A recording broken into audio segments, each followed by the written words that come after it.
warahmatullahi wabarakatuh. Alhamdulillah la billahil aliyyil azim. Asyhadu an la ilaha illallah wa asyhadu anna Muhammadan abduhu wa rasuluh. Allahumma salli wa sallim ala sayyidina Muhammad wa ala alihi wa sahbihi ajma'in. Yang saya hormati lagi sekali kasihi Dif hormat Tan Sri Datuk-Datuk Pengurusi Badan Kebajikan Islam, utusan warga, utusan anak-anak yatim, muslimin muslimat yang dirahmati Allah Ta'ala.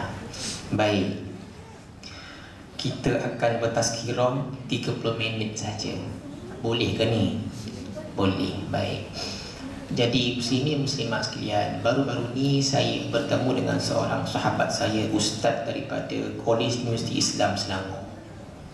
Dia kata kat saya, dia bertemu dengan warga Arab Mesir yang hadir ke Malaysia, dan mereka menyatakan kepada ustaz kawan saya itu, dia kata apa, sekarang ini minta kepada rakyat Malaysia supaya peliharalah keamanan, kerana negara-negara Arab di sana sangat mengharapkan Malaysia yang sekarang ini negara yang tidak berlaku pergolakan seperti mana yang berlaku kepada negara-negara Arab sana.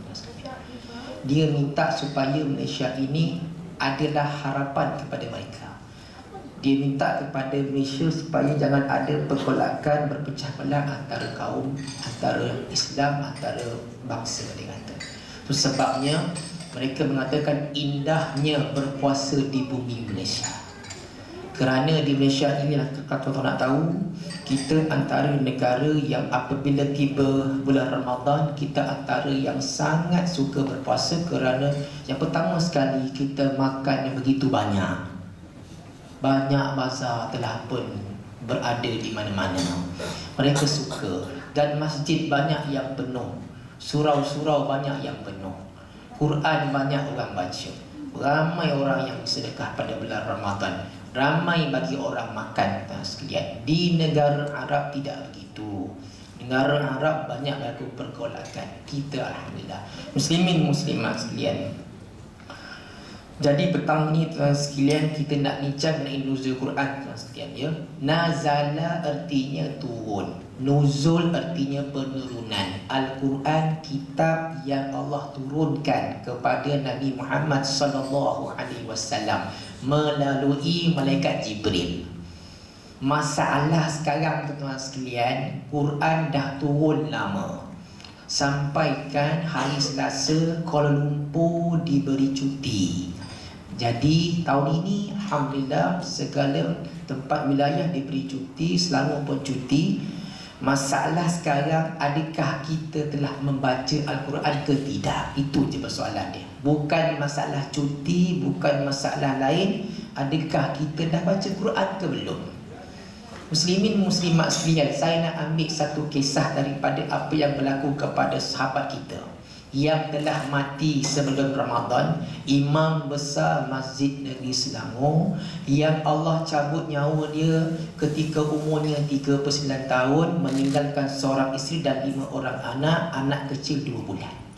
Apa saya nak kongsi tuan sekalian, iaitu Imam Besar Masjid Negeri ini tuan sekalian, tuan tengok macam mana begitu ramai orang yang datang semayangkan jenazah dia, begitu ramai orang yang nak angkat jenazah dia, begitu ramai orang yang nak tengok kelibat jenazah Imam Besar Masjid Negeri yang telah dimatikan oleh Allah Subhanahu Wa Taala.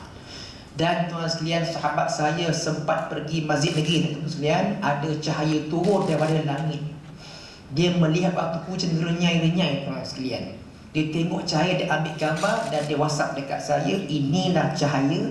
Yang dia pergi cari cahaya tu daripada mana tuan sekalian? Rupa-rupanya cahaya tu turun daripada langit ke Masjid Negeri ketika jenazah sedang disemayangkan. Muslimin muslimat sekalian, perkara yang saya nak bincang pada petang ini tuan sekalian, kenapa berlaku begitu? Sahabat-sahabat kepada Imam Besar Masjid Negeri Selangor menceritakan siapa orang ini. Semenjak dia berada dekat sekolah menengah, tuan-tuan sekalian, dia antara manusia yang tak seperti orang lain. Dia antara manusia yang sentiasa pegang Quran, tuan-tuan sekalian, dan baca. Kita tak boleh bangga kita ada Quran besar. Kita tak boleh bangga kita ada Quran paling kecil sekali. Kita bangga aku ada Quran paling kecil sekali, boleh gunakan kanta. Kita tak boleh bangga begitu. Kita kena bangga bila kita boleh baca Quran, tuan-tuan sekalian. Jadi Imam Mazik ni, tuan-tuan sekalian, semenjak di sekolah, dia tidak pernah meninggalkan bacaan Quran. Di mana-mana dia pergi, dia akan bawa Al-Quran masuk dalam poket, sehinggalah dia mati, tuan-tuan sekalian. Inilah kelebihan orang yang baca Quran. Lebih-lebih lagi pada bulan Ramadan, tuan-tuan sekalian. Kita tahu Ramadan lepas tarawih akan ada tadarus Quran. Tadarus ni, tuan-tuan sekalian, mesti ingat, tak semua orang boleh masuk dalam kumpulan tadarus ni. Ada orang segan. Bila ada pakcik di tempat saya, tuan-tuan sekalian, bila masuk tadarus Quran saja kena tegur 5 orang, tegur dia. Baca je 6 orang tembak terus, tuan-tuan sekalian. Asal aku datang saja, salah aku baca. Asal aku salah, salah aku, dia kata. Akhirnya dia tak datang ke surau sebab kerana kecil hati bila baca Quran. 5 orang yang tegur, kenapa? Bila kita baca Quran bertadarus, tuan sekalian, seorang baca, seorang tegur, bukan semua tegur, tuan sekalian. Itu sebab pakcik itu balik. Bila saya tanya pakcik itu, pakcik baca kat mana ni? Baca kat rumah saja. Siapa semak? Malaikat Jibril semak, dia kata. Hai, senang ustaz.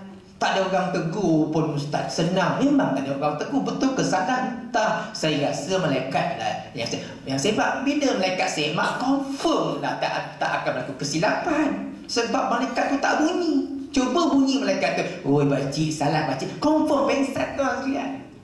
Nampak? Tu sebabnya tadarus Quran ni orang tak berani nak masuk. Sebab kumpulan pertama, kumpulan yang baca laju. Kita baca merangkak, jangan masuk kumpulan yang laju ni, kita jadi jam. Jangan. Masuk kumpulan yang kedua yang sederhana, ataupun masuk kumpulan Iqra 1 sampai Iqra 3 ada. Dia tak boleh baca Quran, baca Iqra 1 je. 1 huruf tuan-tuan baca di bulan lain dapat 10. 1 huruf di bulan Ramadan, 1 huruf 70. Orang yang semayang ketika itu baca Quran 70 darab dengan 70, 1 huruf. Bayangkan imam yang jadi imam tarawih, tuan sekalian, dia baca bismillah dapat 19 pahala darab dengan 70. Bila kita semayang sunat, seperti mana kata Nabi, digandakan seperti semayang fardu. Banyak-banyak, tuan sekalian. Orang yang dengar pula imam baca Quran dapat pahala 10, teman-teman. Kita dengar aja. Itu sebabnya bila kita sembahyang tarawih, pentingnya kita mendengar imam baca. Imam pula bila dia waladhalin, dia kena berhenti lebih kurang 10 saat atau 5 saat supaya makmum baca Fatihah supaya habis. Bila habis makmum baca Fatihah, imam akan baca surah. Bila baca surah, makmum akan dengar surah dengan baik. Itu sebab bila bulan Ramadan, kenapa banyak surau dan masjid panggil imam hafiz? Supaya ada kelainan. Sebab imam hafiz baca panjang. Kita pula bila baca panjang, kita akan menyumpah dalam sembahyang. Panjang betul lah imam ni. Nampak? Sedangkan di Bandar Seri Putra, tuan-tuan sekalian, ingat ya, satu surau buat sembahyang tarawih 30 rakaat. Masya Allah. Kawan saya balik bagi tahu saja, Ustaz, 30 rakaat panjang Ustaz. Seorang pun tak balik. Nampak? Kita 8. Kalau diberi peluang, tuan sekalian, nak pilih 4 ke 8? 4 lah Ustaz. Kalau diberi peluang 4 pun balik, tuan sekalian. Sebab Imam Hafiz baca terlampau panjang, iaitu 1 rakaat 15 minit. Memanglah balik, tuan sekalian, panjang. Muslimin muslimat sekalian, nak bagi tahu orang yang baca Quran seperti mana imam besar masjid negeri dia baca Quran daripada dia sekolah menengah jadi imam masjid putra, jadi imam masjid besi, dia naikkan jadi imam masjid negeri imam besar, dia mati dalam keadaan dia itu penuh dari dengan Quran, tuan sekalian. Tuan nak tahu tuan sekalian, Quran perkata itu dialah punya cadangan. Nampak? Tuan sekalian, Quran yang tebal tu yang ada makna perkata, kita baca satu-satu ayat ada makna, dia dah cadangkan. Bayangkan tuan sekalian, sekarang dia dalam kubur tuan sekalian, amal jariah dia ialah, iaitu bila di dalam kubur tuan sekalian kan, dalam kubur tuan sekalian, ulama sebut orang yang meninggalkan satu amal jariah, iaitu amalan yang tinggalkan mengalir, dia akan mendapat dalam kubur seperti air terjun yang tuan-tuan tengok dekat dekat sungai-sungai yang ada air terjun, dia mengalir. Selagi mana orang baca Quran perkata dekat Malaysia itu, imam ini akan mendapat pahala mengalir dalam kubur, tuan sekalian. Masya-Allah. Peristiwa yang berlaku di Johor tuan sekalian, iaitu kubur dibongkar tuan sekalian. Kubur dibongkar sebab nak buat pembangunan. Apabila orang Indonesia ditugaskan untuk mengambil kubur jenazah tuan sekalian, bila ambil jenazah tuan sekalian, 11 tahun dah mati. 11 tahun dah mati tuan sekalian. Kain kapan masih putih. Kita tengok gambar masih muka masih berseri-seri. Apabila dikaji balik siapa orang ini adalah orang yang ketika dekat dunia dia suka mengajar Al-Quran kepada orang dan dia suka membaca Quran tuan sekalian. Ini pentingnya kita baca Quran tuan sekalian. Baik, peristiwa yang berlaku di Kedah tuan sekalian, imam tua kampung, di mana imam tua kampung ni dialah antara imam yang jadi imam sampai dia mati. Sebab orang kampung tak nak jadi imam. Walaupun orang tua yang jadi imam, orang komplain dia bacaan tak bagus. Sedangkan itulah imam yang ada, yang orang kampung tak nak jadi imam, orang komplain jadi imam ni. Nampak? So jadi imam tak nak, komplain banyak. Jadi imam, oh tak boleh, imam ni bacaan tak bagus. Sedangkan itu ada yang ada. Dia terus jadi imam sehinggalah dia meninggal dunia. Ketika dia pegang Quran, membaca dalam bulan Ramadan, dia baca Quran, Allah Ta'ala tarik nyawa dia ketika dia membaca Quran. Masya Allah. Nampak? Kita nak mati dalam keadaan kita baik. Tuan-tuan, baru-baru ni Sharifah Aini meninggal dunia. Muslimin muslimat sekalian, kita tak tahu apa amalan akhir dia. Saya pun tak, kalau ikut hati saya nak tanya anak ni, apa amalan Datuk Sharifah Aini ni? Sebab apa tuan-tuan sekalian? Dia bekas artis yang melahirkan anak yang mengaji di luar negara, yang bila mati Sharifah Aini tuan-tuan sekalian, orang sembayangkan dia begitu ramai. Dan ini perkara yang saya terharu, selepas kuburnya ditanam, masih ada orang ramai datang ke kubur dia mendoakan Datuk Sharifah Aini. Saya nak pergi tanya apalah amalan dia ni, sehingga kan kubur tu dah tanam tuan sekalian, berapa hari orang masih pergi ke kubur Datuk Sharifah Aini mendoakan dia. Kita nak orang doakan kita tuan sekalian. Kita nak anak kita doakan kita. Tak kira anak yatim ke, anak tak yatim ke, kita nak orang doakan kita tuan sekalian. Muslimin muslimat sekalian, sikit lagi tuan sekalian. Tuan-tuan suka ke dengar tazkirah ke tidak ni? Tuan-tuan saya nak bagi tahu tuan-tuan sekalian, bulan lain orang tak akan datang masjid surau dengan kuliah maghrib. Sebab apa tuan sekalian? Sebab kuliah maghrib ni baca kitab, mengantuk, bersandar balik. Alah, boring Memang begitu. Bila tazkirah, kenapa banyak surah buat tazkirah? Sebab dia pendek dan ringkas. Muslimin muslimat sekalian, saya nak bagi tahu zaman Nabi tuan sekalian ya. Ketika Nabi bagi ceramah tuan sekalian, datang 3 orang pemuda yang semayang lewat. Bila semayang lewat, bagi salam, 3-3 bangun. Seorang pemuda duduk depan Nabi, seorang pemuda duduk belakang tembok, seorang pemuda turun balik. Nampak? Ketika Nabi sedang bagi ceramah. Nampak? Habis ceramah, Rasulullah SAW memberitahu kepada para sahabat, wahai sahabatku, aku nak bagi tahu peristiwa yang berlaku tadi. Apa dia ya Rasulullah? Kau tahu tak? Ketiga-tiga itu semayang, aku biarkan. Tetapi ingat, seorang duduk depan aku, seorang duduk belakang tembok, belakang surau, contoh duduk belakang tembok tu kan, tengok kan. Baik, seorang balik terus. Nabi kata, orang yang duduk depan aku dalam majlis ilmu, Allah Ta'ala memberkati, merahmati, mengampunkan dosa orang. Nampak? Kita nak sekarang ni Allah ampunkan dosa kita. Kita dosa banyak, tuan-tuan sekalian. Nabi kata orang yang duduk dekat belakang tiang, kat belakang tu, dia malu-malu Allah. Maka kata Nabi, Allah juga malu-malu Allah kepada orang yang duduk belakang tiang. Artinya Allah boleh bagi pahala, Allah boleh juga tak bagi pahala kepada orang yang duduk dekat belakang tiang. Nampak?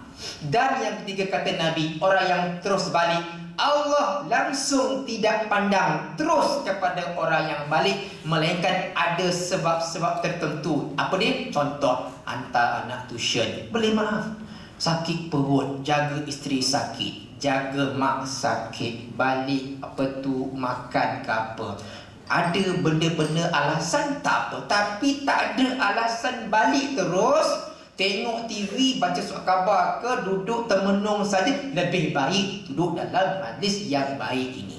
Baik, malaikat Jibril ambil nama kita dah ni. Sekarang ni ini proses tazkirah majlis ilmu. Malaikat Jibril pun naik bertemu Allah Ta'ala. Ya Allah, hari ni ada program tazkirah. Nama malaikat yang turun namanya Malaikatun Sayyaratun, iaitu malaikat yang namanya malaikat kereta. Sayyarah tu arti kereta. Malaikat yang pusing satu dunia tengok cari mana tempat yang ada majlis tazkirah, ada dekat pusat. Dia turun terus ramai-ramai ambil nama semua. Bertemu Allah Ta'ala. Ada tak lagi yang dengar? Kejap turun dia. Malaikat turun balik. Dia kata, Ya Allah, tadi ada seorang pemuda, dia datang ke surau tu, dia bukan nak dengar ceramah, dia tengah tunggu kawan dia. Tengah tunggu kawan dia sebab nak bincang bisnes. Nampak? Kawan dia tu kaki surau, duduk depan dengan ceramah. Kawan dia pada jemput JP sampai ke surat keputusan. Alamak, kawan aku duduk depan pula, dah bincang bisnes ni. Dia datang duduk belakang, bukan dengan ceramah, kau duduk sebab nak tunggu kawan dia. Allah kata orang itu juga walaupun datang bukan dengan ceramah, duduk dalam majlis ilmu, Allah ampunkan dosa dia. Nampak? Orang macam tu je. Kita apa tak lagi yang duduk depan, Masya Allah. Belakang pula makanan. Nampak? Lagi syok. Kan? Dekat surau belakang mana makanan, belakang orang ramai. Nampak? Muslimin muslimat sekalian. Jadi pada bulan Ramadan tuan sekalian, kita menghabiskan khatam Al-Quran terpulang. Baik, bila habis Ramadan tuan sekalian, saya nak sebut ketika kita malam hari raya tuan sekalian. Malam hari raya tuan sekalian, ingat, okey, Nabi ada berpesan, tuan ingatlah sungguh-sungguh tuan sekalian, kita betulkan kesilapan kita. Nabi ada pesan, sesiapa yang melakukan amalan baik pada malam hari raya dengan mengharapkan daripada Allah, dia punya hati tak akan mati pada hari kiamat. Nampak? Malam hari raya tuan sekalian, kita tak boleh bakar racun, kita tak boleh tengok TV 24 jam, kita kena bertakbir raya. Ulama bagi tahu, boleh tak takbir raya rumah ke rumah ni? Ada ulama kata boleh, harus, sebab orang kampung dulu buat. Ada ulama terkini kata saya rasa perlu dihentikan. Sebab apa tuan sekalian? Sebabnya ialah bila pergi takbir raya rumah ke rumah tuan sekalian sampai pukul 3 pagi. Allahu Akbar, Allah. Dah raya lah pula kan. Lepas tu makan kembung tuan sekalian. Nampak? Subuh tak datang masjid kerana makan malam. Nampak? Tu sebabnya ulama kata lebih baik kita takbir raya dekat surau, rotate sampai pukul 12 malam. Malam raya paling penting tuan sekalian.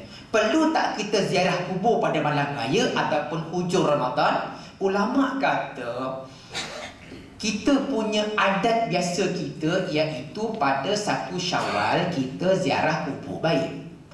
Memang ada ke kita perlu ziarah kubur 1 Syawal tuan sekalian? Baik, ulama kata tuan sekalian, iaitu orang yang nak ziarah kubur 1 Syawal, pergilah. Bagi lelaki yang pergi kubur, hukumnya sunat. Sebab apa? Pergi untuk bukan nak menangisi pemergian orang yang telah mati, tapi untuk memperingati orang yang telah mati, untuk kita insafi diri. Kalau pergi nak menangis, tak payah. Sebabnya perempuan apabila 1 Syawal, kata ulama yang agak keras sikit, dia kata makruh perempuan pergi kubur. Apabila dia pergi kubur 1 Syawal, dia menangis saja. Sedangkan 1 Syawal kita bergembira, bukannya menangis. Pergi kubur, menangis saja. Menangis 1 jam, nangis je suami dia, nangis je. Itu sebabnya apabila seorang perempuan pergi kubur 1 Syawal, pastikan perempuan tidak meratapi mayat, tuan sekalian. Dan kita tak boleh meratapi mayat. Dah pergilah. Nampak?